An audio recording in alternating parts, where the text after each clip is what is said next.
ശരി ശ്രീ ബൈജു കൊട്ടാരക്കര, ഈ ട്രയൽ ഉണ്ടല്ലോ, യഥാർത്ഥ ട്രയൽ, ഈ നടിയെ ആക്രമിച്ച കേസിലെ, അതിനെ ഒരു തരത്തിലും ബാധിക്കാത്ത കാര്യമാണ് സംഭവിച്ചിരിക്കുന്നത് എന്ന് ശ്രീ രാഹുൽ ഈശ്വർ പറയുകയാണ്. ഈ മെമ്മറി കാർഡിലെ ദൃശ്യങ്ങൾ കണ്ടതുകൊണ്ട് വിചാരണയെ ഒരു തരത്തിൽ ഇത് ബാധിക്കില്ല എന്ന്. പക്ഷേ വിചാരണ അട്ടിമറിക്കുവാനുള്ള നീക്കമാണ് ഈ മെമ്മറി കാർഡിലെ ദൃശ്യങ്ങൾ ആക്സസ് ചെയ്തതിലൂടെ എന്നതിന് ഒരു തർക്കവുമില്ലല്ലോ ശ്രീ ബൈജു കൊട്ടാരക്കര. അത് 100% ശരിയാണ് മഞ്ജുഷ, യാതൊരു തർക്കവുമില്ല. ഈ വിചാരണയെ അല്ലെങ്കിൽ ഈ കേസിനകത്ത് ചില ആളുകൾക്ക് രക്ഷപ്പെടാൻ വേണ്ടി അവർ കാട്ടിക്കൂട്ടുന്ന കാര്യങ്ങളാവാനാണ് 101% സാധ്യത. അതിനുള്ള കാര്യങ്ങൾ പറഞ്ഞുതരാം. അതായത് ഈ മെമ്മറി കാർഡ് ആക്സസ് ചെയ്തു, ഇത് അവിടുന്ന് SFL ലാബിൽ നിന്ന് റിപ്പോർട്ട് വന്നിട്ട് 2 വർഷത്തോളം അന്നത്തെ വിചാരണ കോടതിയിൽ ഇത് പൂഴ്ത്തി വെച്ചിരുന്നു. എല്ലാവർക്കും അറിയാവുന്ന കാര്യമാണ്.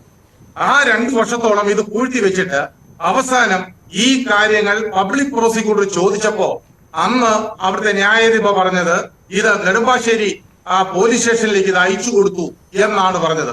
അത് ചോദിച്ചതിന് ഒരാഴ്ചക്ക് മുമ്പ്. അതൊരു കാര്യം. രണ്ടാമത്തെ കാര്യം, അങ്കമാലി മജിസ്ട്രേറ്റിന്റെ പേഴ്സണൽ സ്റ്റാഫ് ഇത് 1 വർഷത്തോളം ഒരു മെമ്മറി കാർഡ് അവരുടെ കയ്യിൽ കൊണ്ട് നടന്നു എന്ന് പറഞ്ഞാൽ എന്ത് കാര്യത്തിലാണ് ഇവർ ഈ മെമ്മറി കാർഡ്, അതായത് ഒരു മജിസ്ട്രേറ്റിന്റെ സേഫ് കസ്റ്റഡിയിൽ സൂക്ഷിക്കേണ്ട കാര്യം, അതും ഇത്രയും വാല്യുബിൾ ആയിട്ടുള്ള ഒരു മെമ്മറി കാർഡ്, ഇത്രയും പ്രശ്നങ്ങളുള്ള ഒരു മെമ്മറി കാർഡ്, അത് എങ്ങനെയാണ് ഈ ഒരു മജിസ്ട്രേറ്റിന്റെ ഒരു പി ആയിട്ടുള്ള ഒരു സ്റ്റാഫ് ഇത് കൊണ്ട് നടക്കുന്നത് 1 വർഷത്തോളം? രണ്ടാമത്, നമ്മുടെ ഹൈക്കോടതിയിൽ ഒരു ജഡ്ജി ഇരുന്ന ഒരു സ്ഥലത്ത് അവിടുത്തെ ശിരസാരങ്ങൾ മറ്റോ മഹേഷ് എന്ന് പറയുന്ന പേരുള്ള ആള് ഇത് തുറന്ന് പരിശോധിച്ചു എന്ന് സമ്മതിക്കുന്നു. തുറന്ന് പരിശോധിച്ചപ്പോ പരിശോധിച്ചത് എന്തിനാണെന്ന് ചോദിച്ചപ്പോഴാണ് പറഞ്ഞത് ജഡ്ജി പറഞ്ഞിട്ടാണെന്ന് പറഞ്ഞത്.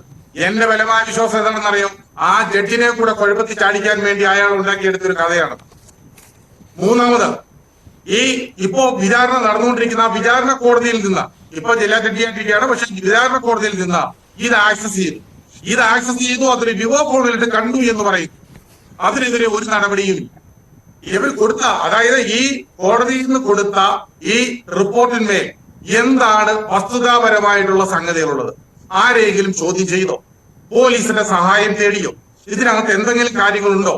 ഇനി ഒരു കാര്യം, അല്ലല്ല, പോലീസിന്റെ സഹായം തേടിയുള്ളത് മാത്രമല്ല മറ്റൊരു കാര്യം കൂടിയുണ്ട്. അല്ലല്ല, അന്ന് ഹൈക്കോടതി ഉത്തരവിട്ടത് ഈ മെമ്മറി കാർഡിലെ ദൃശ്യങ്ങൾ കണ്ടതിനെ കുറിച്ച് ഏത് തരത്തിലുള്ള അന്വേഷണവും നടത്താം, ഏത് ഏജൻസിയുടെ സഹായം വേണമെങ്കിലും ചോദിക്കാം. അത് മാത്രമല്ല, അതിജീവിതയോടുകൂടി സഹകരിച്ച് വേണം, അവരുടെ ഭാഗം കൂടി കേട്ട് വേണം ഇങ്ങനെ ഒരു അന്വേഷണം നടത്താൻ. എങ്ങനെയാണ് ഈ മെമ്മറി കാർഡിലെ ദൃശ്യങ്ങൾ പോയത് എന്ന് അവരുടെ അഭിപ്രായം കൂടി കേൾക്കണം എന്നൊക്കെ ഉണ്ടായിരുന്നു. അത് മാത്രമല്ല, ഇത് അതിലും ഒതുങ്ങി നിൽക്കുന്നില്ല. എന്താണ് തുടർ നടപടി എന്ന് തീരുമാനിക്കുവാനും പറ്റുമായിരുന്നു ഈ അന്വേഷണം നടത്തിയ വിചാരണ കോടതി ജഡ്ജിക്ക്. ഇതൊന്നും ഉണ്ടായില്ല. അതിജീവിത പറയുകയാണ്, എന്നോട് ഇക്കാര്യത്തെ പറ്റി ചോദിച്ചിട്ട് പോലുമില്ല എന്ന്. അപ്പോൾ എന്ത് അന്വേഷണമാണ് ഇവിടെ നടന്നത്? അങ്ങനെയാണെങ്കിൽ ദിലീപിനെ സഹായിക്കുന്നതിന് വേണ്ടിയുള്ള കാര്യങ്ങളാണ് വിചാരണ കോടതി ജഡ്ജി അവിടെ നടത്തിയിരിക്കുന്നത് ഈ അന്വേഷണത്തിലൂടെ. അഞ്ജുഷേ, അതാണ് പറഞ്ഞത്. ഇത് തട്ടിക്കൂട്ടിയുള്ള ഒരു റിപ്പോർട്ടായിരിക്കും കൊടുത്തുള്ള ഹൈക്കോടതിയിൽ. ഒന്നത്. രണ്ട്, ഈ ദിലീപിന്റെ സഹോദരി ഭർത്താവിന്റെ വീട്ടിൽ നിന്ന് ഒരിക്കല് പോലീസ് റെയ്ഡ് ചെയ്തപ്പോ അവിടുന്ന് അവരുടെ ഫോണിൽ നിന്നൊരു സംഗതി കിട്ടി. എന്താണെന്നറിയാമോ? തൃശ്ശൂര് മുതല് എറണാകുളം വരെ ഒരു വണ്ടിക്കകത്ത് ഈ അന്ന് നടന്ന സംഭവങ്ങൾ മുഴുവൻ റീക്രിയേറ്റ് ചെയ്ത വീഡിയോ. ഈ വീഡിയോ പല ചാനലുകളിലും കാണിച്ചതാണ്. ആ സമയത്ത് ഞങ്ങളുടെ ഇതിലൊക്കെ ഇരിപ്പുണ്ട്. അന്നത്തെ ആ ക്ലിപ്പിൽ എടുത്ത് വെച്ചിട്ടുണ്ട് ഞങ്ങള്. എന്തിനാണ് തൃശ്ശൂര് മുതൽ എറണാകുളം വരെ ഈ വീഡിയോ ഇവര് റീക്രിയേറ്റ് ചെയ്ത്? അത് കിട്ടിയത് സുരാജിന്റെ ഫോണിൽ നിന്നാണ്. ഈ റീക്രിയേറ്റ് ചെയ്തിട്ട് റീക്രിയേറ്റ് ചെയ്ത് 2 ദിവസം കഴിഞ്ഞപ്പോ പുതിയ ന്യായീകരണങ്ങളുമായിട്ട് കുറെ ന്യായീകരണങ്ങളൊക്കെ വന്നിരുന്നു. എന്താണ് പറഞ്ഞതെന്നറിയാമോ? അതിനകത്ത് ആ വീഡിയോയിൽ ഏതോ സ്ത്രീ ശബ്ദമൊക്കെ വേറെ കാണുന്നു, അല്ലെ വേറെ കേൾക്കുന്നു. ഇതാണ് പറഞ്ഞത്. അങ്കമാലി കോടതിയിൽ വെച്ച് ദിലീപ് 6 സെക്കൻഡ് പോലും കാണാത്ത വീഡിയോ, 6 സെക്കൻഡ് പോലും അടുപ്പിച്ച് കാണാതെ ജസ്റ്റ് ഇട്ട് കാണിച്ചപ്പോ അത് കണ്ടു, ജസ്റ്റ് കണ്ടതേ ഉള്ളൂ എന്ന് വക്കീൽ പോലും പറഞ്ഞതിന്റെ വളരെ വ്യക്തമായ ഒരു അഫിഡവിറ്റ്, അതായത് ഏതാണ്ട് 12 മിനിറ്റോളമുള്ള വീഡിയോയുടെ ആ അഫിഡവിറ്റ്, അതിൽ പറയുന്ന ഫ്രെയിം ടു ഫ്രെയിം എഴുതിയെടുത്തത് സുരാജിന്റെ ഫോണിൽ നിന്നാണ് കിട്ടിയത്. ഈ റീക്രിയേറ്റ് ചെയ്യാൻ വേണ്ടി. എന്തിനാണ് റീക്രിയേറ്റ് ചെയ്യുന്നത്? ഈ വിചാരണയിൽ അട്ടിമറിക്കാൻ വേണ്ടിയല്ലേ? അപ്പൊ ഇതിനാരൊക്കെയാണ് കൂട്ടി നിൽക്കുന്നത്? ഇതിനെ എത്ര ന്യായീകരിച്ചാൽ ഇതിനെ ന്യായീകരിക്കാൻ പറ്റുമോ? കോടതിയുടെ ഭാഗത്ത് ഈ കാര്യങ്ങൾ തുറന്നു പറഞ്ഞിട്ട് ഹൈക്കോടതി ഞാൻ ക്ഷമ പോലും പറയേണ്ടി വന്നത് ഒരിക്കൽ. അതുകൊണ്ട് ഞാൻ കോടതിയുടെ ഭാഗത്തേക്ക് ഇന്ന് കടക്കുന്നില്ല. എന്തൊക്കെയാണെങ്കിലും ശരി, ഇതിനകത്ത് ഈ കോടതികളിൽ നിന്ന് ഇത് പോയത്, പണ്ട് നേരത്തെ ജോർജ് സാർ പറഞ്ഞതുപോലെ ഈ ആന്റണി രാജു ഷഡ്ഡിടിച്ചു മാറ്റിയതല്ല ഈ കേസ്. അതൊരു പിന്നെ മയക്കുമരുന്നിന്റെ കേസായിരുന്നു. ഒരു ഷഡ്ഡിക്കഥയാണെന്ന് പറയാം, പക്ഷെ ഇതൊരു ഷഡ്ഡിക്കഥയല്ല. ഇത് ഒരു പെൺകുട്ടിയുടെ ജീവിതത്തിന്റെ പ്രശ്നമാണ്. അതാണ് ആ മെമ്മറി കാർഡിലുള്ളത്. അത് ലീക്ക് ആയിട്ടുണ്ടെങ്കിൽ അത് ആരെങ്കിലും ഈ വിവോ ഫോണിലിട്ട് കണ്ടതിനകത്ത് മറ്റേതെങ്കിലും പിന്നെ ആപ്പിലേക്കുള്ള ഇത് പോയിട്ടുണ്ടെങ്കിൽ എന്തായിരിക്കും സംഭവിക്കുക? അല്ല അല്ലല്ലോ എന്ത് ലാഘവത്തോടു കൂടിയാണ് രാഹുൽ ഈശ്വർ ഇവിടെ പറഞ്ഞത് അത് ലീക്കായിട്ടൊന്നുമില്ല എന്ന്. ആ ഒരു കൺസേൺ ഈ ലീക്കായിട്ടുണ്ടോ എന്ന് കണ്ടുപിടിക്കേണ്ടത്, അല്ലല്ല ഈ അന്വേഷണം നടത്തിയ ആളായിരുന്നു കണ്ടുപിടിക്കേണ്ടത് ലീക്കായിട്ടുണ്ടോ എന്ന്. അതുപോലും കണ്ടുപിടിച്ചിട്ടില്ല. ഉണ്ടോ ഇല്ലയോ എന്നുള്ള കാര്യം പറയുന്നില്ല. എന്നിട്ട് പറയുകയാണ് ലാഘവത്തോടു കൂടി അത് ലീക്കായിട്ടില്ലല്ലോ എന്ന്.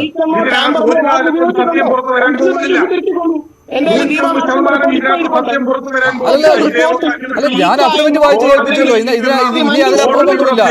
ലീക്കായിട്ടുണ്ടോ എന്ന കൺസേൺ ഉന്നയിക്കുന്നത് അതിജീവിതയാണ്. അപ്പോൾ അവരോടൊപ്പമാണ് നിൽക്കേണ്ടത് രാഹുൽ ഈശ്വർ.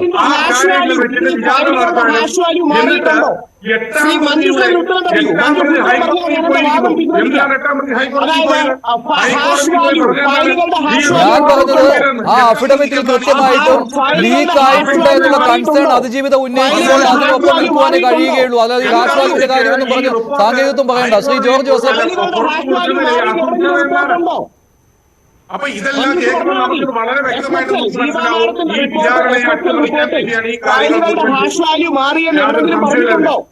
മഞ്ജുഷ പറഞ്ഞാൽ മതി.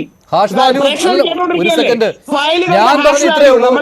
താങ്കൾ എന്നോട് ചോദിച്ചു, താങ്കൾ എന്നോട് ചോദിച്ചത് കൃത്യമായ മറുപടി ഞാൻ പറഞ്ഞിട്ടുണ്ട്. താങ്കൾ പറഞ്ഞു ലീക്കായെന്ന് ആരെങ്കിലും കൺസേൺ പറഞ്ഞിട്ടുണ്ടോ? ഞാൻ പറഞ്ഞു കൃത്യമായിട്ട് കൺസേൺ അതിജീവിതം പറഞ്ഞിട്ടുണ്ടെന്ന് ഞാൻ വ്യക്തമാക്കുകയും ചെയ്തു. ഞാൻ അഫിഡവിറ്റ് വായിച്ചു കേൾക്കുകയും ചെയ്തു.